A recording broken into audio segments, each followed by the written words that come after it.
आज है 21 जून 2025 दिन शनिवार। नमस्कार, सुप्रभात। न्यूज छत्तीसगढ़ में आपका बहुत बहुत स्वागत है।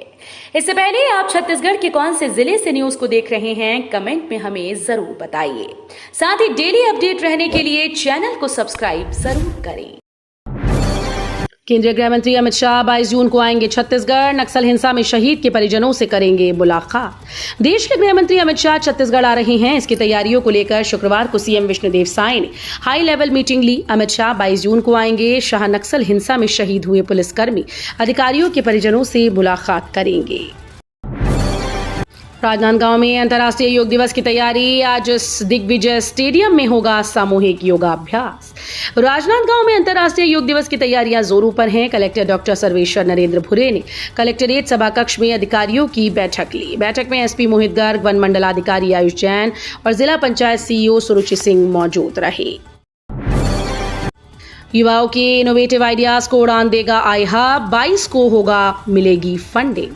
छत्तीसगढ़ सरकार ने प्रदेश के युवाओं के स्टार्टअप सपनों को साकार करने के लिए गवर्नमेंट इंजीनियरिंग कॉलेज सेजबहार में अत्याधुनिक आई हब की स्थापना की है। इसका वर्चुअल उद्घाटन 22 जून को प्रस्तावित है, जिसमें गृह मंत्री अमित शाह ऑनलाइन शामिल होंगे। आई हब के लिए फिलहाल 5 करोड़ रुपए का बजट स्वीकृत किया गया है। 27 जून को निकलेगी भगवान जगन्नाथ की भव्य रथ यात्रा।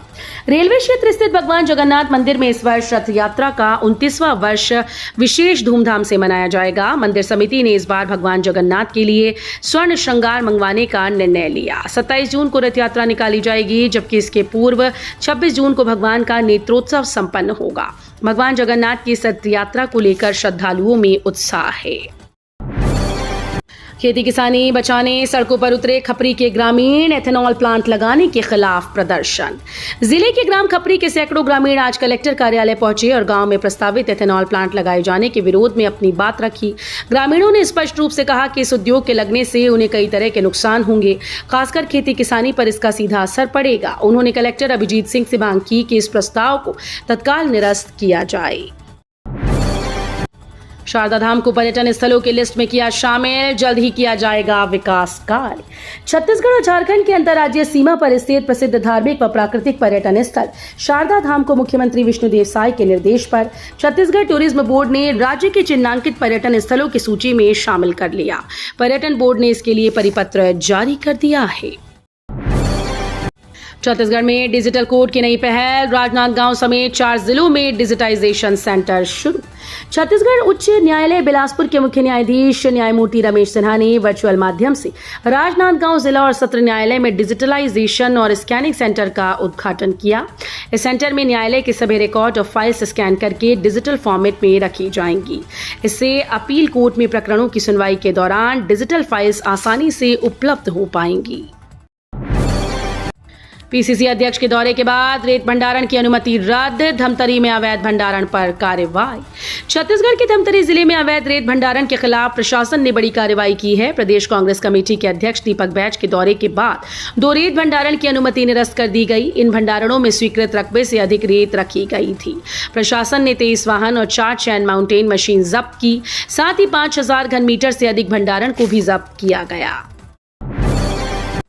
तत्काल टिकट बुकिंग के नियमों में बदलाव। 1 जुलाई से आधार लिंक करना अनिवार्य। यात्रियों को तत्काल टिकट की बुकिंग में बढ़ती कठिनाइयों और एजेंट्स के दुरुपयोग को देखते हुए रेलवे ने तत्काल टिकट बुकिंग सिस्टम में बड़ा बदलाव किया है। 1 जुलाई 2025 से IRCTC की वेबसाइट और मोबाइल ऐप से तत्काल टिकट बुक करने के लिए आधार सत्यापन अनिवार्य कर दिया गया। इसके साथ ही 15 जुलाई से OTP आधारित सत्यापन की प्रक्रिया भी लागू की जाएगी।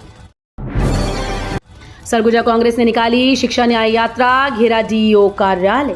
छत्तीसगढ़ में स्कूल और शिक्षकों के युक्तियुक्तकरण के विरोध में सरगुजा कांग्रेस ने शिक्षा न्याय यात्रा निकाल DEO कार्यालय का घेराव किया और जमकर नारेबाजी की।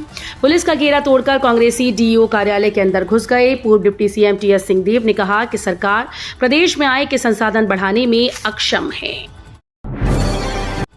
55 लाख से किए जाएंगे विकास कार्य, 10 गांव के लोगों को मिलेगी राहत। केंद्रीय राज्य मंत्री व सांसद तोखन साहू के प्रयासों से बिलासपुर लोकसभा क्षेत्र को 55 लाख रुपए की विकासीय स्वीकृति मिली। ये स्वीकृति अनुसूचित जाति विकास प्राधिकरण के द्वारा प्रदान की गई। प्रधानमंत्री नरेंद्र मोदी के सबका साथ, सबका विकास, सबका विश्वास और सबका प्रयास के मंत्र को मूर्त रूप देते हुए ये मंजूरी 18 ग्रामों में से प्राथमिकता के आधार पर चयनित 10 ग्रामों के लिए स्वीकृत की गई। कवासी लखमा की 30 जून तक न्यायिक रिमांड बढ़ी। शराब घोटाला केस में जेल में बंद हैं पूर्व मंत्री।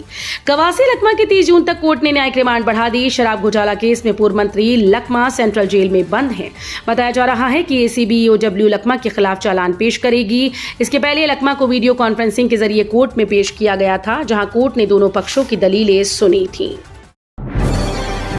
डीएनबी कोर्स को मिली मान्यता, बालको अस्पताल में बढ़ेगी ऑन्कोलॉजी विशेषज्ञों की संख्या। नवा रायपुर स्थित बालको मेडिकल सेंटर को मेडिकल ऑन्कोलॉजी, रेडिएशन ऑन्कोलॉजी और सर्जिकल ऑन्कोलॉजी में diplomat of national board seats की मंजूरी मिल गई है। ये मंजूरी national board of examination in medical sciences नई दिल्ली ने दी। अस्पताल की मेडिकल डायरेक्टर डॉक्टर भावना सिरोही ने कहा कि प्रमुख ऑन्कोलॉजी विषयों में डीएनबी सीट्स की मंजूरी भविष्य के कैंसर विशेषज्ञों को तैयार करने की दिशा में एक महत्वपूर्ण कदम है। बेरोजगारों को रोजगार दिलाने होगा प्लेसमेंट कैंप, 85 विभिन्न पदों पर की जाएगी भर्ती। छत्तीसगढ़ के जिले जीपीएम में बेरोजगार युवाओं के लिए अच्छी खबर है। जिले में प्लेसमेंट कैंप का आयोजन होगा। कार्यालय जिला रोजगार स्वरोजगार मार्गदर्शन केंद्र टीकर कला गौरेला के सौजन्य से बेरोजगार आवेदकों को निजी क्षेत्र में रोजगार दिलाने प्लेसमेंट कैंप का आयोजन 27 जून को सुबह 10 बजे से अपराह्न 4 बजे तक किया जा रहा है। छत्तीसगढ़ की पहली मैकेनाइज्ड कार पार्किंग पंडरी कपड़ा मार्केट में शुरू। छत्तीसगढ़ की राजधानी रायपुर वासियों के लिए खुशखबरी है। शहर के सबसे व्यस्त और चर्चित पंडरी कपड़ा मार्केट में प्रदेश की पहली मैकेनाइज्ड कार पार्किंग का उद्घाटन हो गया। ये सुविधा शहरी पार्किंग सिस्टम में नया अध्याय जोड़ने जा रही है। इस मैकेनाइज्ड पार्किंग सिस्टम में गाड़ी को ड्राइवर सिर्फ एंट्री पॉइंट तक लेकर जाएगा। उसके बाद ऑटोमेटिक सिस्टम के जरिए गाड़ी को उपयुक्त स्लॉट में पहुंचाया जाएगा।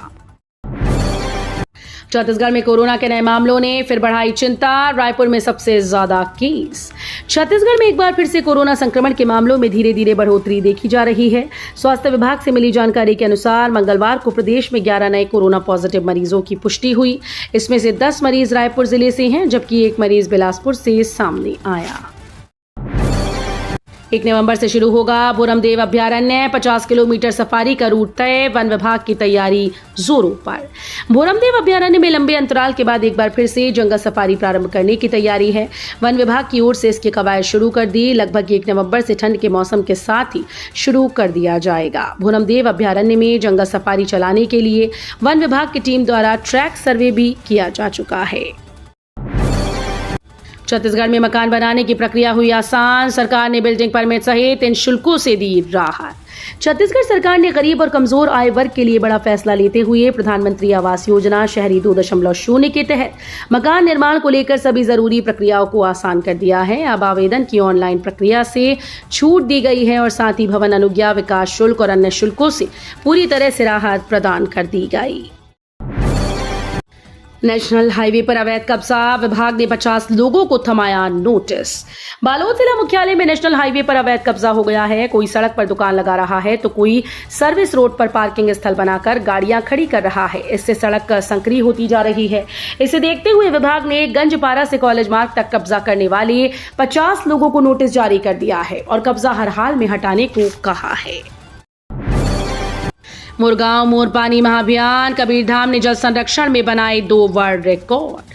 कबीरधाम जिले ने जल संरक्षण के क्षेत्र में एक ऐतिहासिक उपलब्धि हासिल की है। जिले में चल रहे मोरगांव मोर पानी महाअभियान ने 2 वर्ल्ड रिकॉर्ड अपने नाम किए। आज जिले भर में एक दिन में 1 लाख से अधिक सोख्ता गड्ढे खोदकर और 1 लाख से अधिक लोगों के द्वारा जल संरक्षण की शपथ लेकर यह आंदोलन विश्व स्तर पर मिसाल बन गया है।